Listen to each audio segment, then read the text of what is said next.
Ciao a tutti e benvenuti a una nuova lezione di Magiane Lichten, l'unico corso di lingue disapprovato dal Moiger.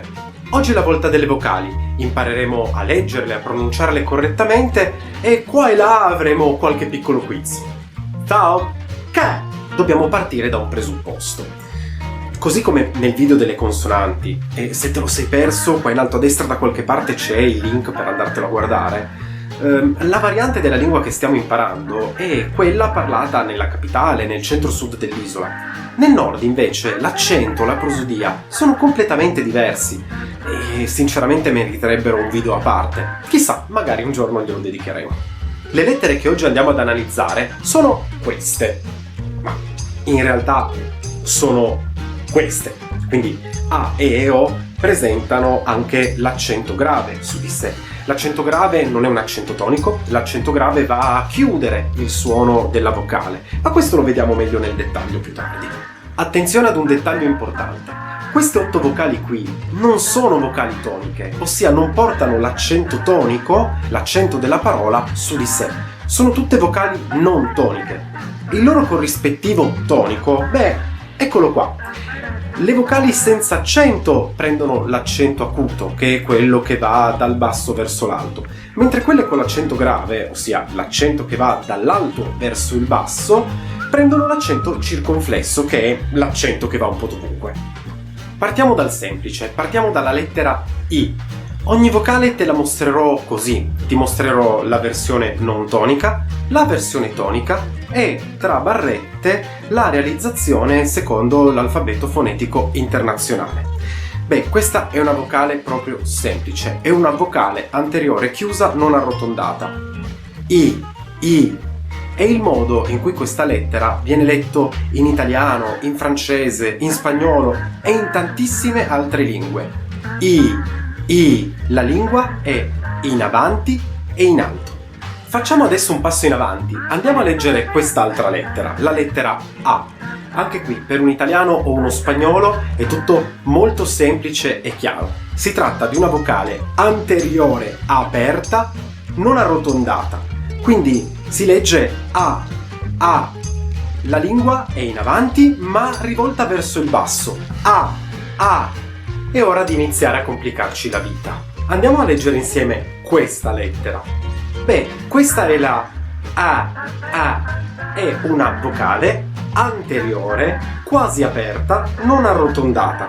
Si legge cioè quasi come la lettera A, ma con la lingua leggermente più in alto. A. Molte parole nella lingua inglese hanno questo suono. Basti pensare a come viene realizzata la lettera A nelle parole cat, hat e così via.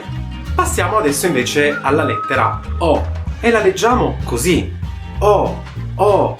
È una vocale posteriore semiaperta arrotondata, ossia la lingua si trova all'indietro, relativamente in basso e vado ad arrotondare le labbra. O. È un fonema molto diffuso in tantissime lingue. In italiano si trova in molte parole come parole. Molte parole come. Vedi l'alternanza in italiano tra la O chiusa e la O aperta. Questa è una O aperta, la troviamo in parole, mentre molte e come hanno una O chiusa. Molte parole come. Per me, che sono piemontese, dire una frase del genere cercando di rispettare la fonetica della lingua italiana è quasi impossibile, perché per me sono tutte indiscriminatamente aperte. Mettiamo adesso l'accento grave e nella versione tonica quello circonflesso. Abbiamo O. È una vocale quasi posteriore, quasi chiusa, arrotondata. O. Immagina di dire la lettera U. Bene, prova a portare leggermente più in basso e leggermente più avanti la lingua e troverai O. Questo è un fonema molto diffuso nella lingua inglese. Basti pensare a parole come book, could, would e via dicendo. Prima di arrivare al peggio, perché sì, il peggio ce lo siamo tenuti per ultimo, andiamo ad analizzare queste due strutture qui. Questi sono i due dittonghi. Ascolta bene come procede il suono. Scivola dalla prima alla seconda vocale. Ao, ao, oa, oa. Senti come scivola? Ao, oa. In particolare, il primo dei due dittonghi, il dittongo ao, se tonico e in fine di parola, diventa nasale, diventa il suono a. Questo suono è tipico dell'uscita dell'ottativo futuro, un tempo verbale che si usa per costruire tantissime proposizioni secondarie, come per esempio il periodo ipotetico, alcune temporali, e che si usa in molti casi per tradurre il condizionale. Però prima di arrivare all'ottativo, a parlare dei tempi verbali, ne abbiamo ancora di carne al fuoco da mettere. Bene, siamo arrivati alle ultime due vocali. Preparati perché adesso dobbiamo fare un salto di qualità. Queste due vocali sono la lettera OE e la lettera Y. Sono queste due qui a fianco. Le abbiamo già viste nella puntata delle consonanti. Perché? Perché queste due lettere in una particolare situazione vengono lette come un approssimante, sono delle semiconsonanti. Bene, quando si verifica questa situazione, devono essere rispettate contemporaneamente due condizioni. La prima condizione è che questa lettera, la OE o la Y, non abbia segni diacritici sopra, quindi non porti nessun accento, non porti la dieresi. La seconda condizione è che sia direttamente seguita da una vocale.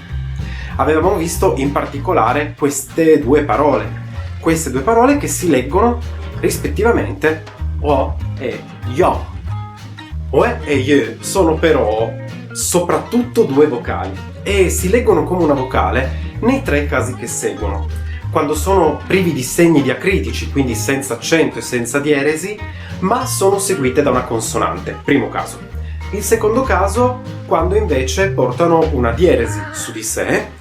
Il terzo caso, quando portano un accento su di sé, che può essere acuto tanto per la OE quanto per la Y, grave o circonflesso nel solo caso della lettera OE. Partiamo dai primi due casi. Vocale senza segni diacritici, vocale con la dieresi. In questo caso andrò a leggere la OE e la Y rispettivamente E, La OE sarà E, quindi vocale anteriore, semiaperta, non arrotondata, la stessa che troviamo nell'italiano cioè, oppure nell'inglese bed, per esempio. Invece, l'altra vocale sarà una E, quindi una vocale anteriore, semichiusa, arrotondata, la stessa che troviamo, per esempio, nel tedesco schön, oppure nel francese feu, o in tante lingue e dialetti del nord Italia, basti pensare al ligure figeux, oppure di nuovo al piemontese feu, uguale al francese feu. Quindi, come si leggeranno queste quattro parole qui? Ma ti lascio 10 secondi di tempo per andare a indovinarlo. Prova a leggerle e alla fine del quiz andremo a vedere insieme qual è la corretta pronuncia. Pronto? Via!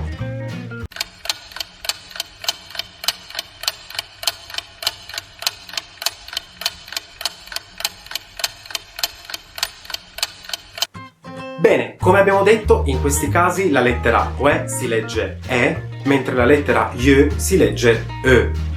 Avremo quindi rispettivamente et, che significa inoltre. Avremo poi vei, che significa prigioniero oppure prigionia. Avremo poi umi, che significa membrana oppure imene. E infine mui, che vuol dire mosca.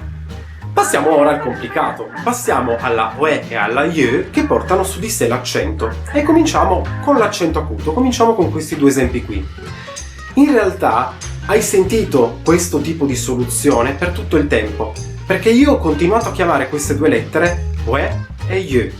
Bene, questo è proprio il modo in cui queste due lettere vengono lette quando portano su di sé l'accento acuto. OE, Y, OE, Y.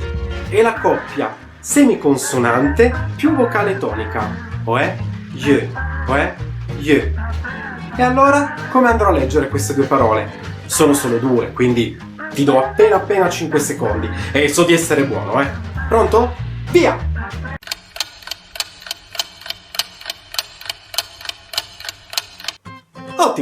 Queste due parole si leggono rispettivamente Oeo e Yöd.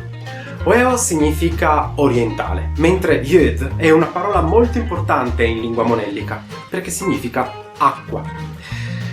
Andiamo a guardare un attimo Oeo però e andiamo a ripescare dalla puntata delle consonanti l'esempio che avevamo fatto con la E semiconsonante. Bene, le lettere, come vedi, sono le stesse, sono due parole che si assomigliano molto, cambia esclusivamente la posizione dell'accento. La parola della scorsa volta però si legge Wo ed è un sostantivo che significa est, oriente e aurora. E quindi il sostantivo dal quale deriva proprio l'aggettivo Oeo. Vedi quindi come modificare anche in maniera minima la posizione dell'accento va a cambiare drasticamente tanto il modo in cui la parola viene pronunciata quanto il suo significato. Andiamo a fare un ultimissimo ragionamento invece sulla Y con l'accento acuto, in particolare la Y con l'accento acuto alla fine della parola. Questa uscita si legge Yeu ed è tipica degli avverbi di modo. Tutti gli avverbi di modo terminano con la sequenza LY tonica, quindi lieu. In questo caso non si legge lieu, ma si legge lieu. Avevamo già visto una parola che ha questa struttura dentro di sé alla sua fine ed è la parola kalieu, che significa in maniera bella, ma è anche il saluto più tipico in lingua monellica, il ciao, il salve, kalieu. Riprendiamo ora la lettera Oe e ci mettiamo sopra l'accento grave, oppure, nel caso della vocale tonica, l'accento circonflesso. Si tratta del suono E, ossia di una vocale anteriore semichiusa non arrotondata.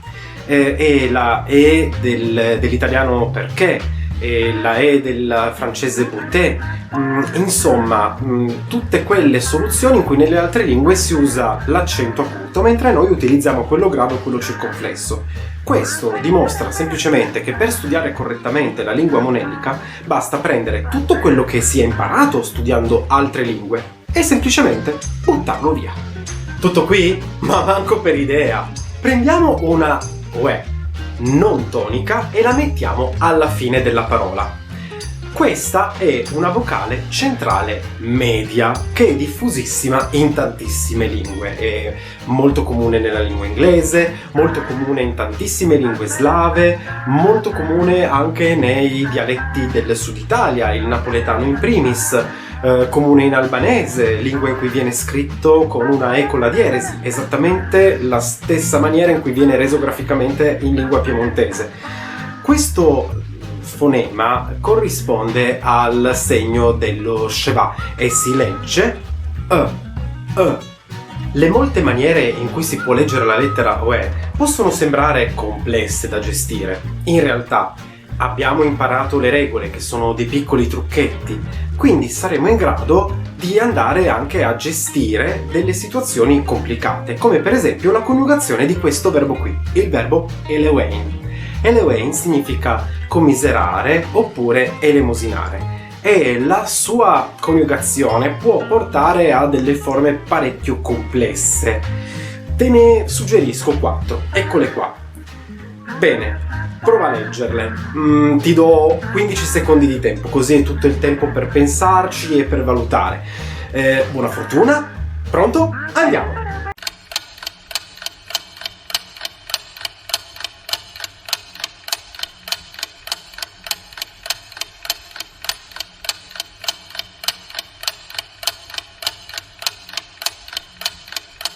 Allora, queste forme sono la seconda e la terza persona singolare dell'indicativo presente e dell'indicativo futuro del verbo commiserare, quindi commiseri, commisera, commisererai, commisererà, e si leggono rispettivamente eleue, eleueo, ele, eleue. Facile! Insomma, questa è la tabella riassuntiva. Le regole ci sono, le regole sono in realtà chiare ed univoche, basta impararle e soprattutto esercitarsi ad utilizzarle per riuscire a pronunciare qualsiasi parola della lingua monellica nella maniera corretta. Magari evitiamo di parlare di commiserazione o di elemosina per non incorrere in qualche scioglilingua. Per il resto vai sereno, e se qualcuno fa finta di non capire, beh, è lui il problema, è lui la merda. Dai, un ultimo sforzo. Leggiamo insieme ancora qualche coppia di parole, ti lascio qualche secondo di tempo per pensarci e poi diciamo insieme la soluzione. Pronto? Via! Marmarin, marmarin, marmarin, marmarin. Meli, meli, meli, meli. Muelliti, militi, muelliti, militi. E to è? Weie. E to è? Weie. Loeo, lo. Loeo, lo. Welleo, wello. Welleo, wello. Mort, mort, mort, mort. Nodo, nodo, nodo, nodo. Numvi, numvi, numvi, numvi. Vleuillerie, vleuilleo, vleuillerie, vleuilleo. Benissimo, abbiamo concluso. Anche questa puntata è stata molto lunga, scusate, ma il tema andava affrontato in tutta la sua complessità. Ci vediamo per la prossima lezione e ricordati, poteva andarti peggio. Nessuno ti interrogherà su questo. Stanco delle solite lingue? Ma già ne lichten!